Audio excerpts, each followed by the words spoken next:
BNP শত্রু ছিল দেশে আগে আওয়ামী লীগ, একা বিএনপি শত্রু ছিল। এখন বিএনপি কিন্তু দেশে অনেক শত্রু হয়ে গেছে, অনেক শত্রু, অনেক দল আজকে বিএনপির শত্রু। বিএনপি কাউকে শত্রু ভাবে না। আমি কি স্পষ্ট বলতে চাই, যারা বিএনপিকে শত্রু ভাবেন, বিএনপি কাউকে শত্রু ভাবে না। আমার নেতা শহীদ রাষ্ট্রপতি জিয়া রহমান যখন ক্ষমতায় ছিলেন, সকল দলের লোককে নিয়েই তিনি পার্লামেন্টটা গঠন করেছিলেন, আপনারা হয়তো জানেন না।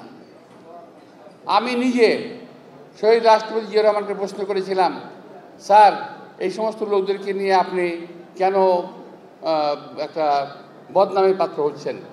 অর্থাৎ উনি ওই সময় মশিউর রহমান, শাহজিউর রহমান, অর্থাৎ লেফট রাইট, বামপন্থী ডানপন্থী সবাইকে নিয়ে সরকার গঠন করেছিলেন, পার্লামেন্ট গঠন করেছিলেন।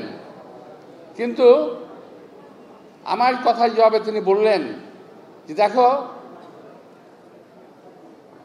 যে জাতিকে বিভক্ত রেখে কখনো দেশের উন্নয়ন করা যাবে না। শহীদ রাষ্ট্রপতি জিয়া রহমান কথাটা আমাকে বলেছিলেন, জাতিকে বিভক্ত রেখে দেশের উন্নয়ন করা যাবে না। ভাইরা, আজকে